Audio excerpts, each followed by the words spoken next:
A very good evening to all. We welcome you to the CME presented by Clearnet on the topic puerperal sepsis, current management. The topic is presented by our speaker doctor, Dr. Anita J. Shah.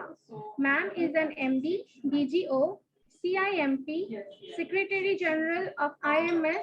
She was an ex-president of Surat Obs and Gyne Society, ex-secretary of Surat Medical Consultant Association, member of IAM. Now I would request ma'am to start with the session. Ma'am, over to you. Okay. Thank you very much, and a very good evening to all of you for giving me this opportunity, Clearnet, for sharing my views regarding puerperal sepsis.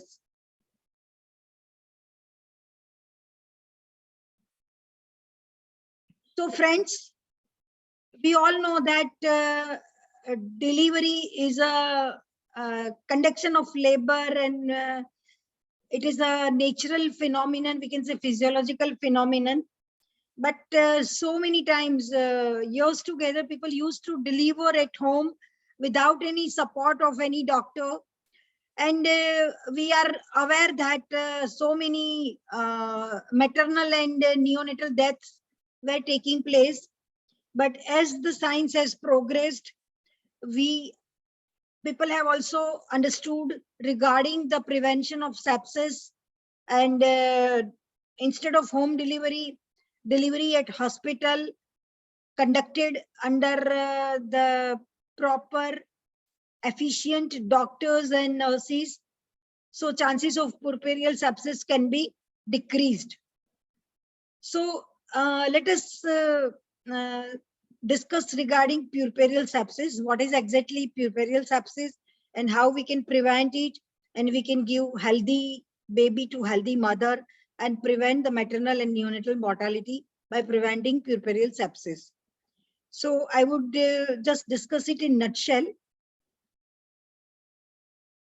What is puerperium? It is the period of about 6 weeks after childbirth, during which the mother's reproductive organs return to their original non-pregnant condition. During this period, the body tissues, in particular the genital and the pelvic organs, return to the condition in the pre-pregnancy state of the women. The breast don't come to the previous normal state. Now, what is sepsis? The presence in tissues of harmful bacteria and the toxins, typically through infection of a wound, we can call it as sepsis. Sepsis is a life-threatening condition that arises when the body's response to infection causes injury to its own tissues and organs.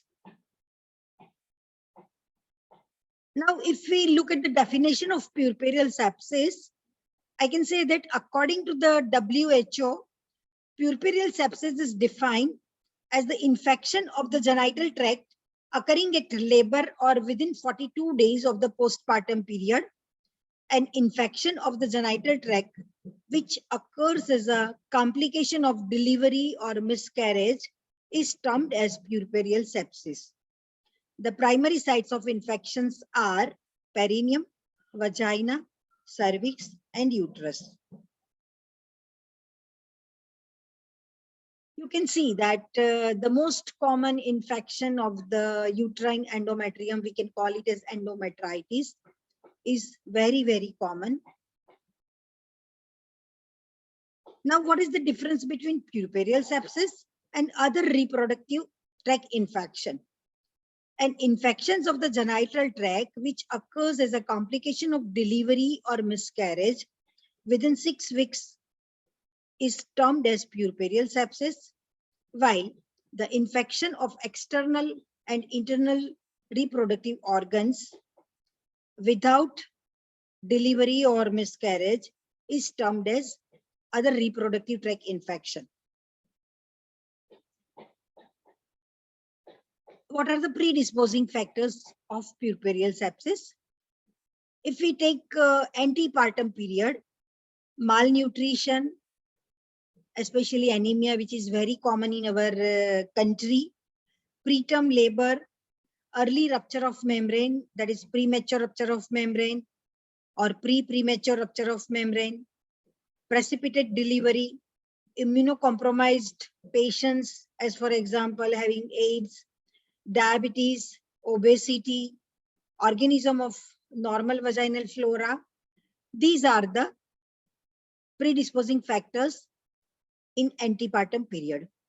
While if we consider intrapartum period, repeated vaginal examination, dehydration, traumatic vaginal delivery, APH, PPH, retained bits of placental tissues or membrane, prolonged labor, obstructed labor, cesarean or instrumental delivery, these may cause sepsis.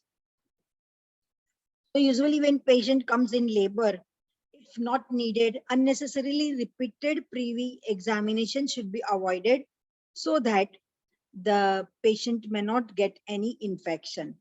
Similarly, the person who is attending the labor patient should also take proper aseptic precaution while examining the patient.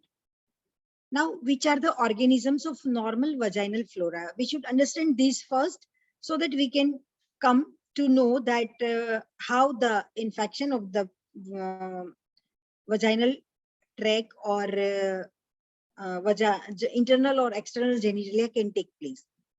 We all know very well that the vaginal flora in late pregnancy and at the onset of labor consist of the following organisms: Doderlin bacilli, Candida albicans, Staphylococcus aureus, Streptococcus, E. coli, Bacteroides group, Clostridium welchi groups, etc., etc.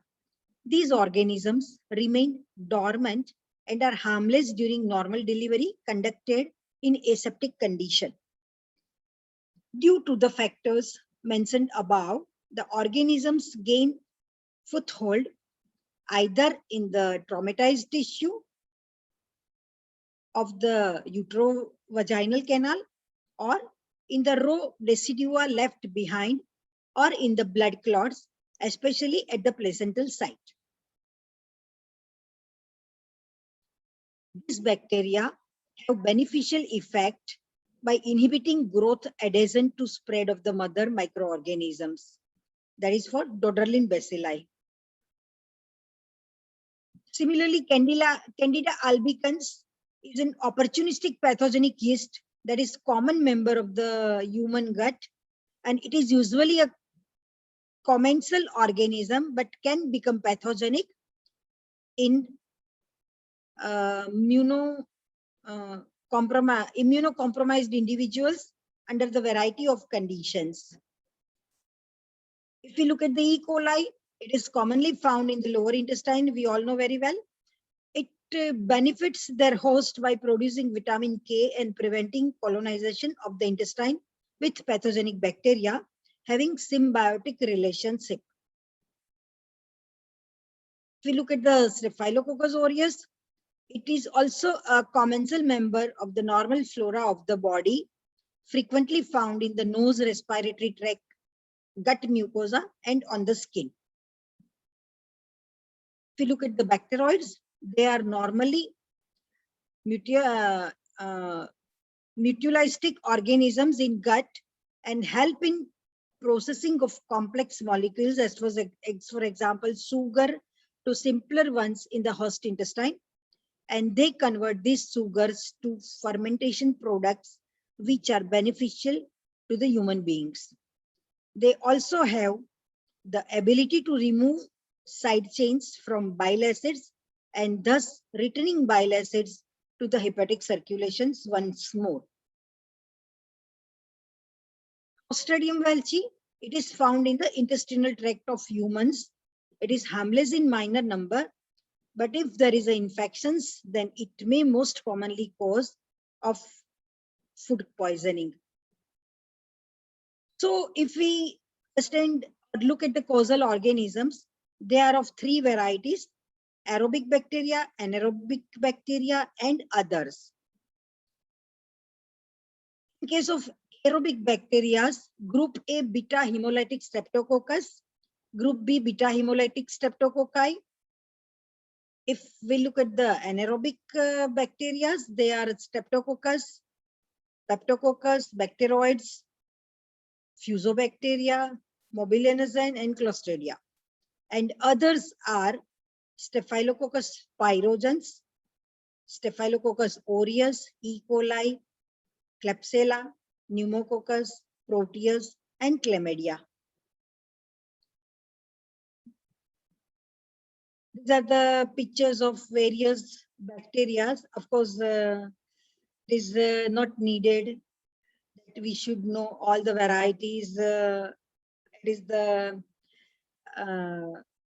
here comes the role of pathologist only.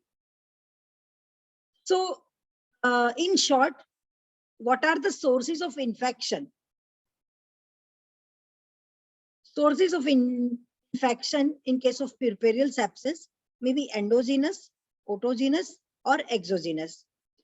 Endogenous, where organisms are present in the genital tract before delivery, as for example, Streptococcus. Autogenous, where organisms present elsewhere, that is skin or throat in the body, and migrate to the genital organs by bloodstream or by the patient herself. As for example, beta hemolytic streptococcus, E. coli, staphylococcus. And exogenous, where infection is contraindicated from sources outside the patient, that is from hospital or by attendants. As for example, beta hemolytic streptococcus, staphylococcus, etc. So what is the pathogenesis? As such, endometrium, cervical lacerated wound, vaginal wound, or perineal lacerated wound are the favorable sites for bacterial growth and multiplication. We all know very well that the blood is a very good media for the growth of organisms. The devitalized tissue, blood clots, foreign body, retained cotton swabs, and surgical trauma favor the polymicrobial growth, proliferation, and spread of infection. This ultimately leads to metritis, parametritis, endomyometritis, and or cellulitis. Puerperal sepsis is commonly due to endometritis, endomyometritis, or endoparametritis, or a combination of all of this. We can call in short as pelvic cellulitis. What are the signs and symptoms of puerperal sepsis? We may have local infection, uterine infection, or spreading of infection. Local infection means, suppose a normal delivery has taken place, then the site of episiotomy, sometimes there may be infection occurring at the episiotomy wound, and it may lead to the puerperal sepsis. Uterine infection, suppose properly placental delivery has not taken place, the retained placental tissue or membranes, they may just get infected and may lead to further uterine infection, or this infection can in later stage may spread to the even peritoneum and may involve the whole body. So what are the signs of infection? In case of local infection, means wound infection. If normal delivery, then the site of episiotomy, or if cesarean section, then the scar of the cesarean scar. There may be rise of temperature. Patient may have generalized malaise. There may be complaint of headache. Local wound becomes red and swollen. There may be pus formation. Patient may have fever with rigors, chills and rigors, or there may or may not be seropurulent discharge.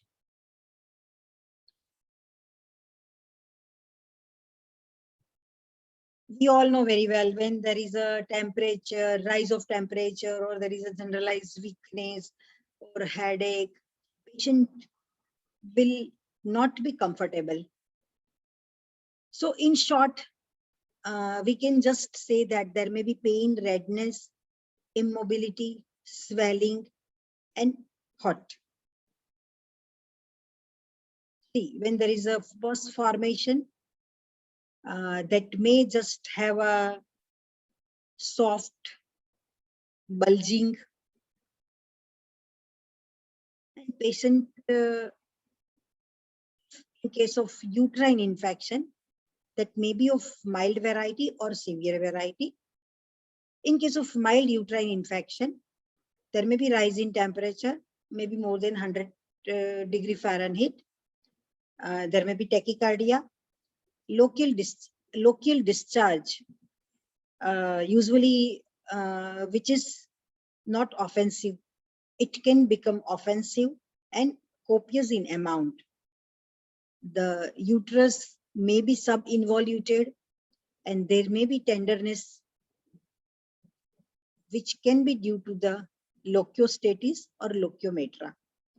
Due to some infection, there may be plug at the external or internal cervical os, and the lochia may not be able to, lochia may not be drained properly, and the collection of the lochia, we can call it as lochiostasis.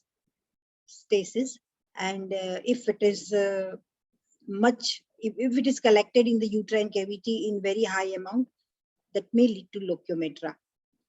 If the uterine infection is severe, there will be high rise of temperature, maybe with chills or rigor. Pulse rate may be very rapid and much more tachycardia. Patient may have breathlessness, abdominal pain, there may be dysuria. There may be the color of the lochia can be changed, maybe due to infection. It may be green color, maybe foul odor coming out from that, and there will be subinvolution of the uterus. It may be felt tender too.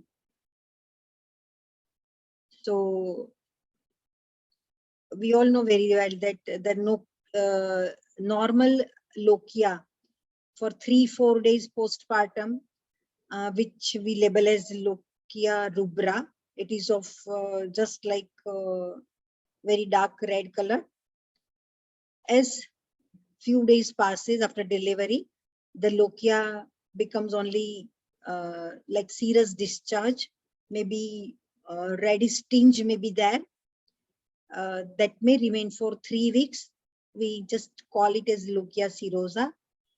While after 10 days to 6 weeks, the lochia may be only just like serous fluid.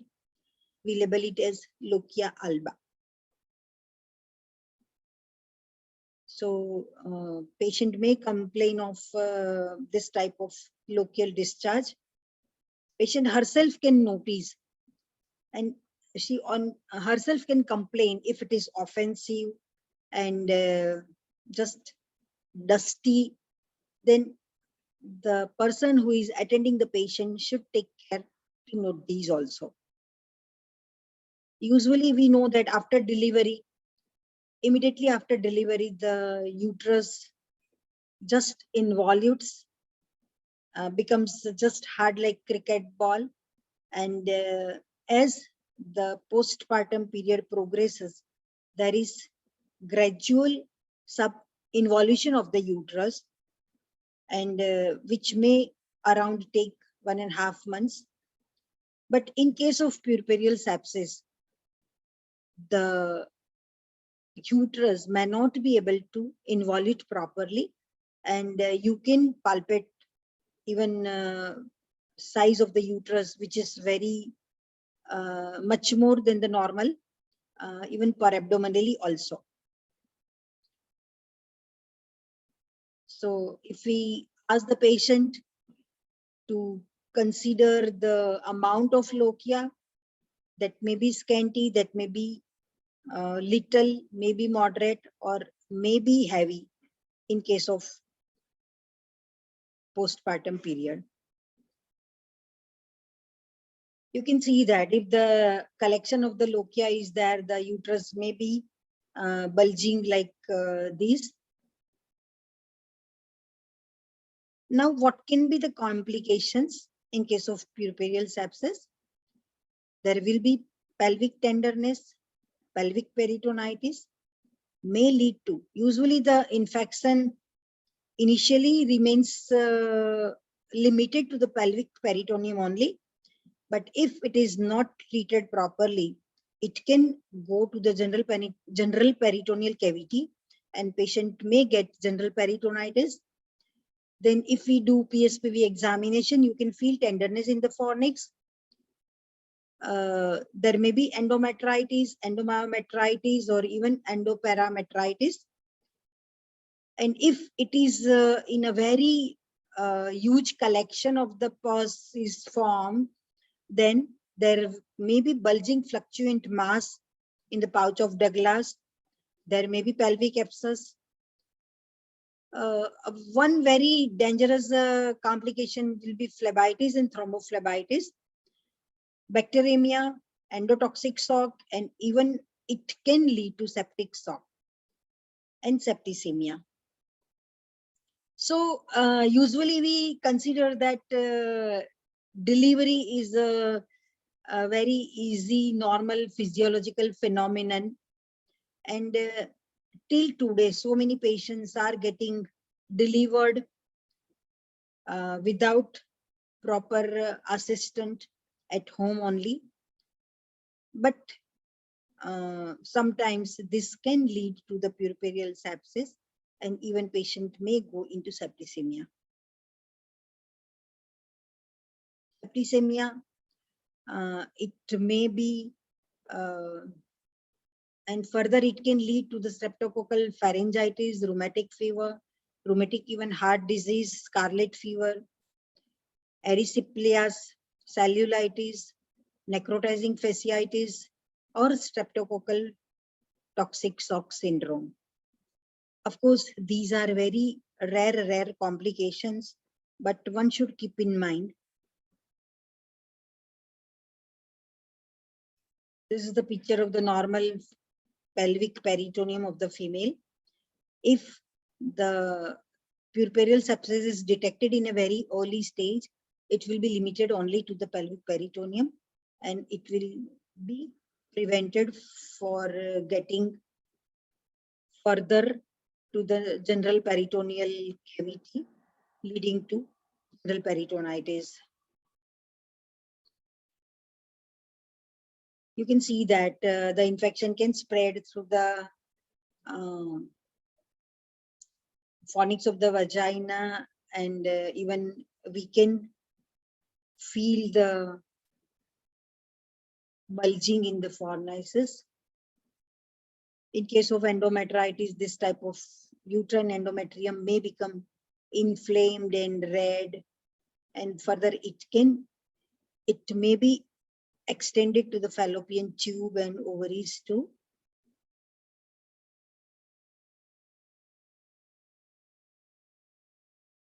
So in short, if the puerperial sepsis is not detected in a very early stage, it can lead to so many bad complications.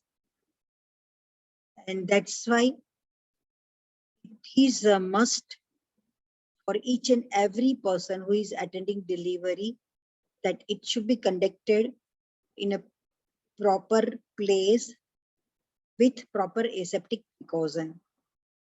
How to diagnose puerperial sepsis?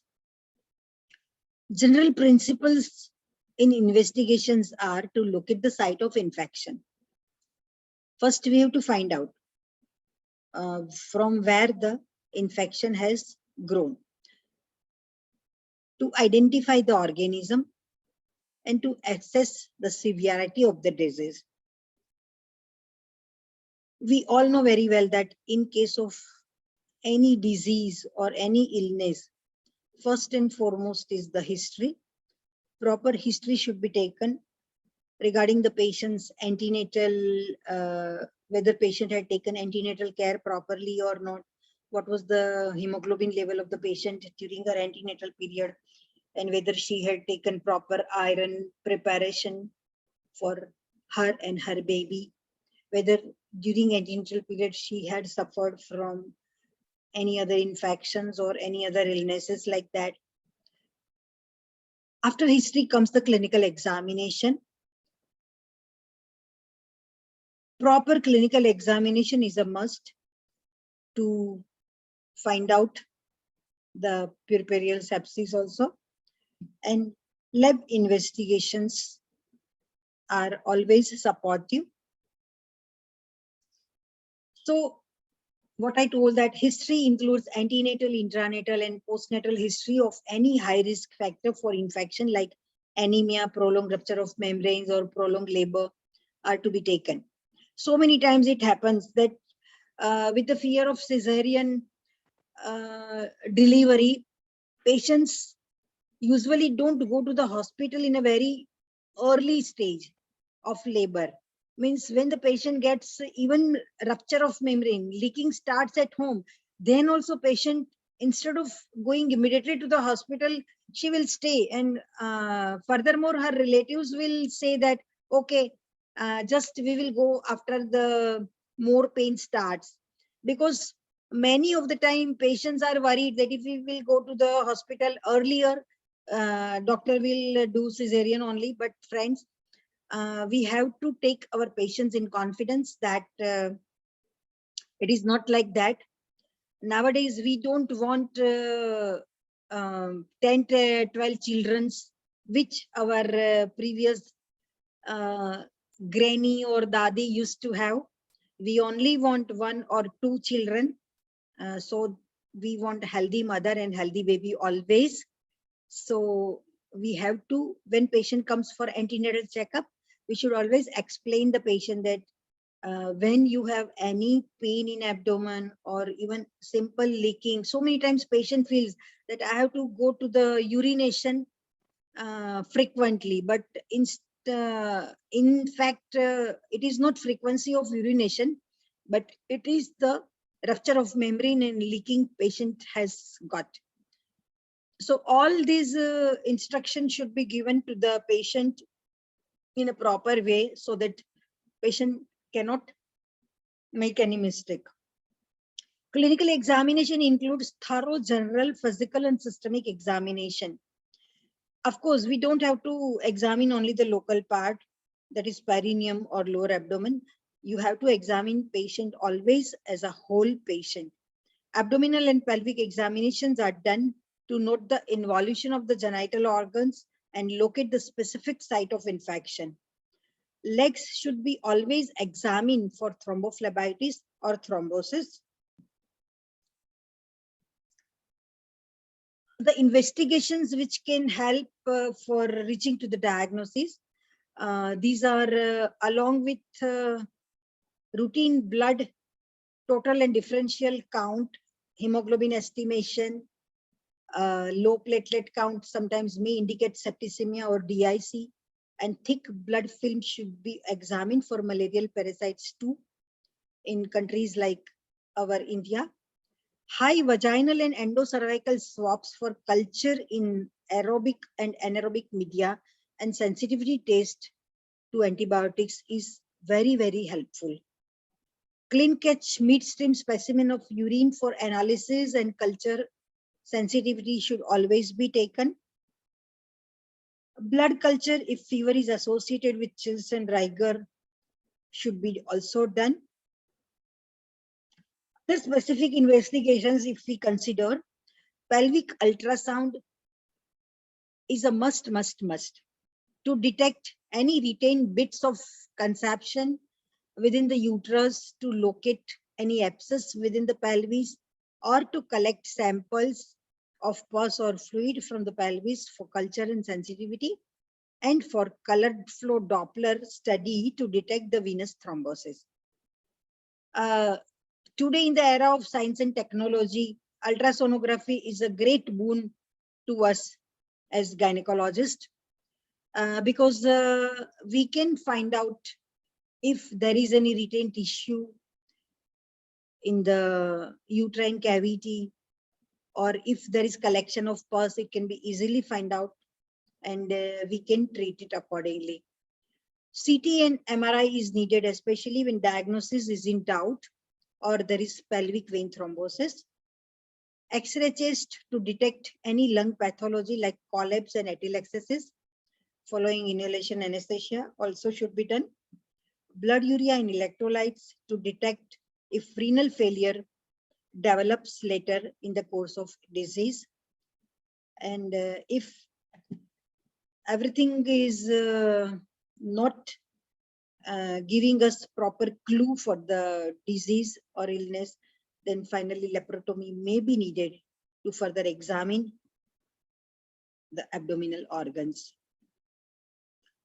So in short, the management of puerperal sepsis can be divided into medical management, surgical management, and nursing management.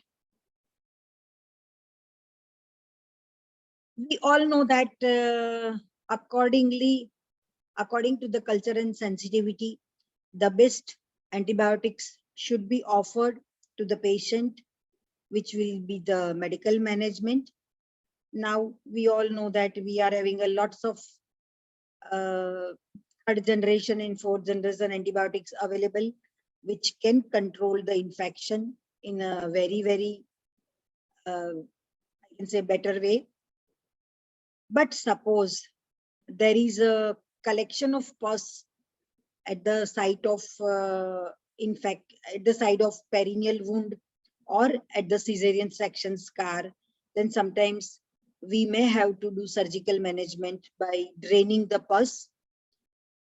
Suppose if it is an episiotomy wound, then we may have to again reopen the perineal wound, and evacuation of the pus should be done, and again resuturing may be needed, or we can keep the wound open and then it will just get closed by just as a routine wound.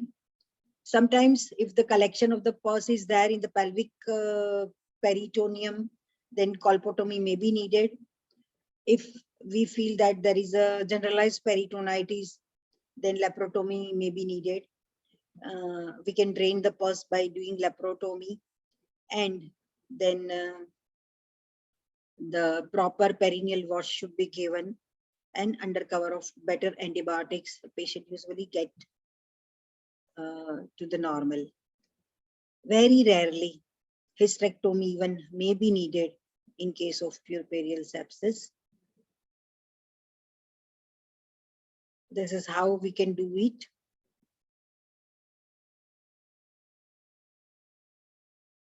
And what is the importance of nursing management? Whenever the puerperal sepsis is diagnosed, the patient should be isolated. Adequate fluid should be given to the patient, either maybe orally or maybe as IV fluids. Proper calorie intake should be there so that patient may be supported nutritiously. If patient is anemic, then correction of anemia should be done either by giving blood or blood products.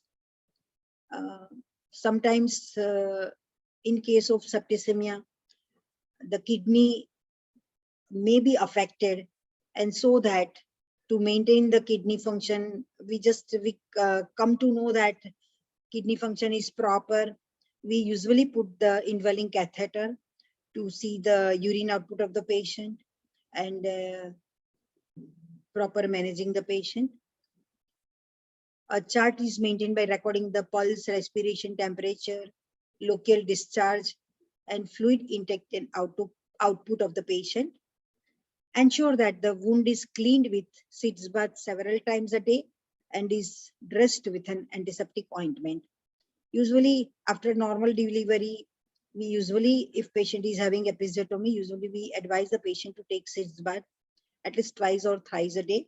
That gives hot fomentation at the perineal region, and patient may not have much pain, and that will cleaning of the wound or episiotomy scar after that taking sitz bath with proper antiseptic solution and applying the antiseptic ointment that prevents the patient from getting any other infection. Dehiscence or of episiotomy or abdominal wound following cesarean section is also managed by scrubbing the wound twice daily, debridement of the necrotic tissue, and then closing the wound with secondary suture may be needed.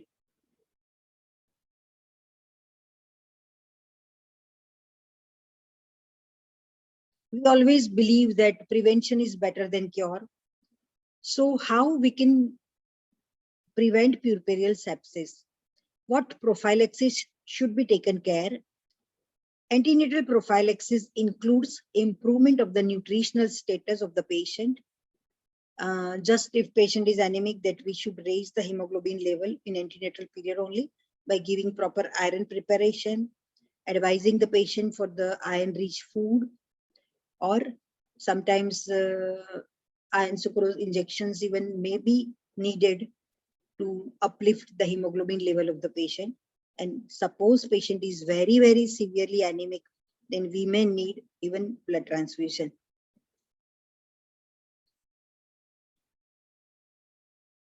Also, in antenatal period, the pregnant woman eradication of any septic focus, even on the skin or throat or just on tonsils, should be taken care. During intranatal period, when patient comes in labor, full surgical asepsis during delivery is a must. Screening for group B streptococcus in a high-risk patient is needed. Prophylactic use of antibiotic at the time of cesarean section has significantly reduced the incidence of wound infection, endometritis, urinary tract infection, and other serious infections. If I remember, then during my residency days, that is before 30-35 years, the antibiotics which are available today were not there. And so many times we just were facing the ruptured cesarean scar or ruptured laparotomy wound. But now the development of science and technology has given us a lot many higher antibiotics, proper suture material, and proper investigation aids, so that hardly we come across any rupture of the cesarean scar or laparotomy wound. In case of postpartum period, always aseptic precautions for at least 1 week following delivery until the open wounds on the uterus, perineum, vagina are held up is very important. Too many visitors are usually restricted, and sterilized sanitary pads should be used. We have to explain and make the patient understand that proper sanitary pads should be used instead of using the clothes, homemade clothes, or whatever the home material which were used in the ancient days. And infected babies and mothers, they should be given, or they should be kept in the isolated room so that they may not get further infection. So this is in nutshell, this was in nutshell regarding the puerperal sepsis. So it's my humble request to all the caretakers that proper antenatal examination should be done along with the proper estimation of the hemoglobin level and the status of nutritional status of the patient, so that we can prevent the predisposing factors of puerperal sepsis. During delivery and post-delivery, all aseptic precautions should be taken care so that patient may not be the victim of puerperal sepsis. Thank you.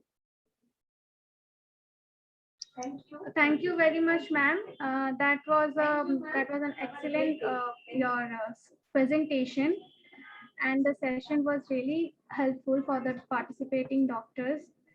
Hope that helps. Now, I would request all the participating doctors, if you have any queries, please put it in the Q&A box or the chat section, or you can put your question, raise your hand if you want to talk to ma'am directly.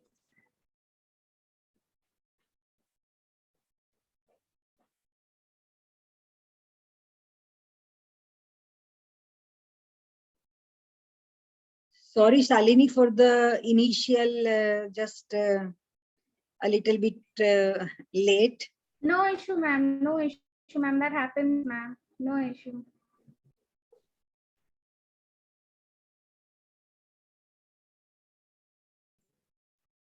Ma'am, I think the participating doctors, they don't have any query.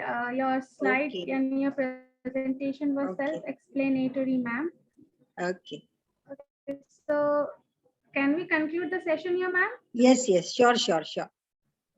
Okay, okay. Thank you. Thank you very much for your time, and thank you for putting so much of effort for us and for all the doctor community, ma'am. Thank you very much, ma'am. Thank you. Okay, And thank you all the participating doctors for connecting with us. Thank you very much. Okay. Thank you, Shalini. Goodbye. Goodbye, ma'am. Thank you, Bye. ma'am. Bye. Take care, ma'am. Okay, okay.